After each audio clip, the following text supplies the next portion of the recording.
dari mulai lahir sampai wafat. Pertama, mula masa dalam kandungan.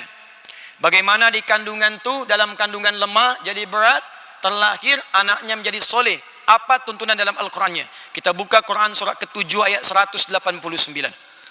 Keadaan janinnya bisa dibuka di Quran surah ke-22 ayat yang kelima. Detilnya di Quran surah ke-23 dari ayat 9 sampai dengan ayat ke-11-nya. Kemudian dia terlahir.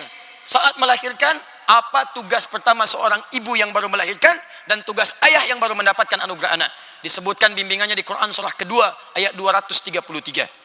Lalu dia tumbuh, diberikan ASI, diberikan susunya sampai dengan usia 2 tahun sempurnanya. Apa bimbingan yang pertama diberikan pada masa itu? 2 tahun sampai menjelang balik. Turun Al-Quran surah ke-31 ayat ke-13 sampai dengan ayat ke-19-nya. Lalu dia setelah itu berusaha untuk mencari pengetahuan. Bagaimana mendapatkan pengetahuan yang sempurna supaya imannya menguat, ilmunya pun meluas. Maka ada di Quran surah ke-58 ayat yang ke-11. Cara mencarinya di Quran surah ke-9 ayat 122. Maka dia mulai berpindah tempat lagi, naik lebih tinggi lagi, bergaul dengan orang yang berbeza. Jangan sampai terpengaruh. Ada laki-laki, ada perempuan, bagaimana bergaul yang baik supaya tetap menjaga takwa. Ada bimbingan di Quran surah ke-49 ayat ke-13-nya. Dia mulai mengenal pasangannya. Apa yang harus dilakukan supaya tidak terjebak dalam pergaulan yang tidak baik. Maka kalau sudah tahu ta'aruf, berikan maharnya. Quran surah ke-4 ayat ke-4. Lakukan pernikahan. Quran surah ke-30 ayat ke-21.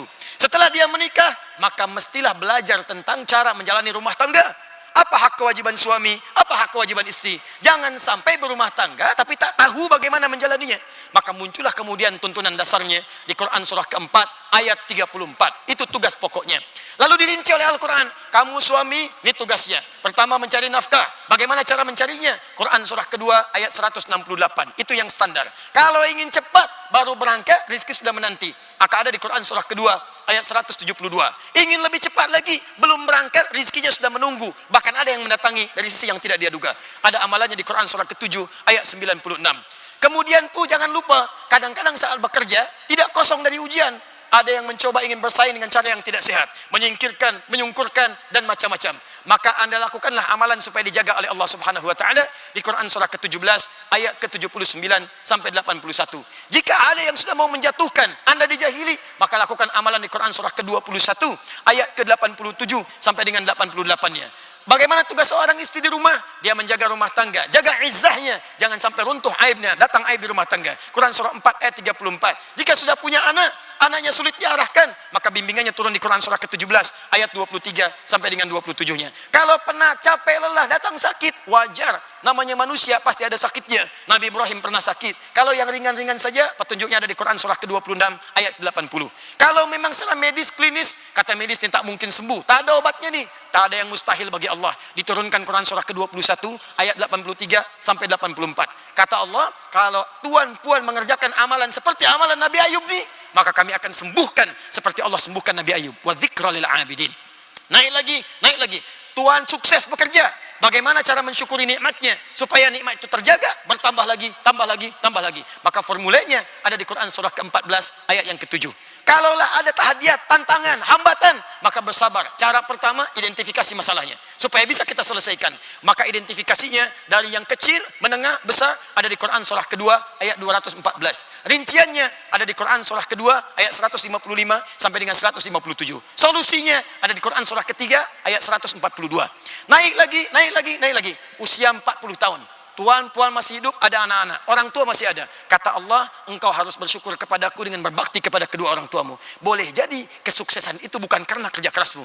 Tapi bapakmu dulu yang bekerja peluh keringatnya. Ibumu yang dulu malam tahajud bangun, menangis kepadaku. Memohon, ya Allah, jangan sampai anakku seperti aku. Berikan kesuksesan kepadanya. Maka berdoalah, bimbingan doanya ada di Quran surah ke-46 ayat ke-15. Semakin sepuh. Jangan dikira kemudian semakin tua akan hidup abadi. Tidak. Anda pasti akan kedatangan apa yang disebut dengan maut. Quran surah ketiga ayat 185. Yang membawa maut itu namanya malakul maut. Quran surah ke-32 ayat yang ke-11. Anda harus kenal dengan malakul maut. Kalau tak kenal, maka Anda tak akan siap untuk kembali kepadanya. Kalau Anda kenal, maka siapkan amalan saat dia datang, kita siap. Apa di antara amalannya? Dipanggil dengan indah di Quran surah 89 ayat ke-27 sampai ayat ke-30. Kalau tak percaya, abai dengan dunia, sila. Allah sampaikan Anda nanti hidupnya saat akan wafat akan sulit, bahkan dipukuli oleh malaikat. Quran surah ke-8 ayat ke-50. Tak percaya? Sila. Wafat dia, masuk ke alam kubur. Allah sampaikan sebelum kau wafat, siapkan dulu supaya engkau mendapatkan anugerah di alam kubur dan nikmat indah. Kau siapkan amalan di malam pertama dunia. Kenapa tak kau siapkan amalan pertama di alam kubur? Supaya terang kuburmu, banyak nikmatnya. Maka petunjuknya ada di Quran, surah kedua ayat 153 sampai 154. Rinciannya ada di Quran, surah ketiga ayat 169 sampai dengan ayat 171. Selesailah itu semua, kembali kepada Allah di hari kiamat. Bagaimana cara amalannya supaya kita maksimal menghadapi kiamat sampai bisa menatap Allah seperti di Quran surah 75 ayat 22 sampai dengan ayat ke-23. Baca Quran surah ke-19 ayat 11 sampai dengan ayat ke-15-nya. Sampai pilihan kita untuk masuk ke dalam surga. Kata Allah sebelum ke surga, kenali dulu surgamu. Engkau mau masuk dari pintu yang mana? Ada 4 jenis surga. Surga pertama, surga bersama dengan semua nabi. Dari Nabi Adam sampai Nabi Muhammad SAW. Jadi ada tuan yang masuk ke surga, dia ditanya, di mana tinggalnya? Saya bertetangga dengan Ustaz Fulan, dengan Habib Fulan, Syekh Fulan. Masya Allah. Kalau kisah saudara, di mana tinggalnya? Saya biasa saja. Tetangga depan saya, Nabi Ibrahim tuh. Belakang saya Nabi Musa. Samping kiri saya Nabi Yusuf AS.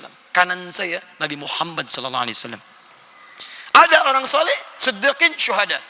Itu ada di Quran surah keempat ayat 69. Surga kedua di taman surga, nikmatnya indah. Amalannya di Quran surah ke-51 ayat 15 sampai dengan ayat ke-23 aja. Yang ketiga, surga seluas langit dan bumi. Jadi tuan puan masuk surga itu dapat rumah kompleknya seluas langit dan bumi.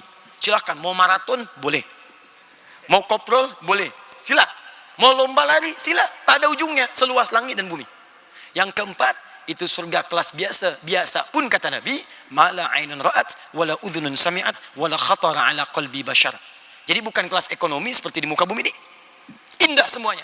Apa yang diinginkan bisa ada. Itu di Quran surah kedua ayat 25.